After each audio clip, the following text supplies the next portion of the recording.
অসমত এটা নেৰেটিভ বনোৱা হৈছে যে 30 জাতীয় জনগোষ্ঠীয় সংগঠনে কোনোবা ৰাজনৈতিক দলৰ পৃষ্ঠপোষকতাত কাম কৰি আছে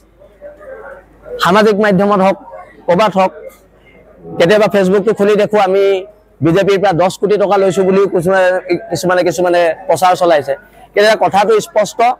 2026ত যেটো বিধানসভা নিৰ্বাচন আহি আছে এই বিধানসভা নিৰ্বাচনত কংগ্ৰেছ হওক বিজেপি হওক খিলঞ্জীয়াৰ পক্ষত যোন থাকিব উজনি অসমৰ মানুহ তেওঁলোকৰ লগত থাকিব তাতকে এটা দ্বিমতৰ কথা নাই আমি এটো স্পষ্টকৈ কৈ দিছো আমাৰ 30 তাৰিখে হ'বলগীয়া যিখন গণসমাবেশ এই গণসমাবেশৰ কাৰণে অসমৰ প্ৰত্যেক প্ৰান্তৰ খিলঞ্জীয়া মানুহক শিৱসাগৰ আহিবলৈ আমি অনুৰোধ জনাইছো আৰু আমি তেওঁলোকক কৈছো যদি আপোনালোকৰ দলৰ মানুহে খিলঞ্জীয়াৰ পক্ষত আছে তেন্তে 30 তাৰিখে আহক আপোনালোক 30 তাৰিখে আমাৰ গণসমাবেশলৈ আহক আৰু সেই গণসমাবেশৰ দ্বাৰা এটা কথা স্পষ্ট কৰি দিয়া হ'ব যে জনজাতিকৰণ দিব লাগিব খিলঞ্জীয়াক ভূমি অধিকাৰ দিব লাগিব খিলঞ্জীয়া সংজ্ঞা নিৰূপণ কৰিব লাগিব আৰু সম্পদৰ ওপৰত আমাক অধিকাৰ আৰু আমাক ৰাজনৈতিক অধিকাৰ দিব লাগিব এইবাৰ একদম স্পষ্টকৈ এটা বাৰ্তা বিজেপি আৰু কংগ্ৰেছলৈ আমি দি দিছো বিজেপি কংগ্ৰেছ ৰাইজৰ দল যি দলেই নহওক সকলোলৈকে এটা স্পষ্ট বাৰ্তা দি দিছো খিলঞ্জীয়াৰ কথা কোৱা মানুহে এবাৰ উজনি অসমৰ পৰা জিকি যাব পাৰিব যদি খিলঞ্জীয়াৰ কথা নকয় তেওঁক বৰ্জন কৰা হ'ব বৰ্জন নাই বিজেপিয়ে কোৱা নাই ৰাইজৰ দলেও কোৱা নাই তেতিয়াহ'লে তিৰাশীৰ পৰিৱেশ আহিব ভোট বৰ্জনৰ দৰে কাৰ্যসূচী লোৱা হ'ব একদম স্পষ্ট কথা আৰু এটা কথা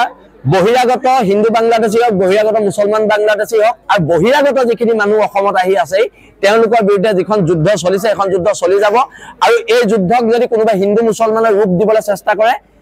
তেতিয়াহ'লে কিন্তু কথা ভয়ংকৰ হ'ব একদম আমি স্পষ্টকৈ কৈ দিছো মুছলমান মূলৰ বাংলাদেশী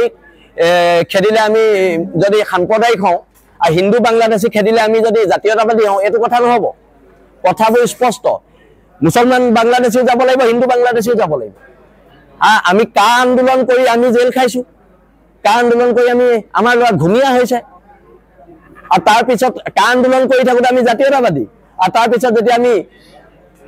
বহিৰাগত বাংলাদেশী মুছলমান মূলৰ বাংলাদেশী আমি বিৰোধ কৰিলো তেতিয়া আমি হিন্দুত্ববাদী হৈ নাযাম নহয় হিন্দুত্ববাদী আমাক গেৰুৱাকৰণ কৰিব বিচাৰিলে নহ'ব নহয় জাতীয়তাবাদ পিয়ৰ জাতীয়তাবাদ হ'ব হিন্দু বাংলাদেশী এগেইনষ্টে যুদ্ধ হ'ব মুছলমান বাংলাদেশী এগেইনষ্টে যুদ্ধ হ'ব একদম স্পষ্ট বাৰ্তা চৰকাৰক দি দিয়া হৈছে স্পষ্ট বাৰ্তা কংগ্ৰেছৰ বিৰোধী দলপতিক দি দিয়া হৈছে স্পষ্ট বাৰ্তা দি দিয়া হৈছে ইয়াত কোনো লোক ঢাক নাই জাতীয়তাবাদ মানে জাতীয়তাবাদ এটা নেৰেটিভ বনাই দিছে যদি মুছলমান বাংলাদেশীৰ কথা আমি কওঁ আমি হিন্দুত্ববাদৰ সমৰ্থক আমি যদি হিন্দু বাংলাদেশীক খেদিবলৈ কওঁ তেতিয়া আমি পিয়ৰ জাতীয়তাবাদী এইবোৰ কেনেকুৱা কথা আৰু বহিৰাগত মানুহৰ বিৰুদ্ধে আমি সংগ্ৰাম কৰিব গ'লে কিছুমানে উলিয়াই ইহঁতি হিন্দু বিদ্বেষী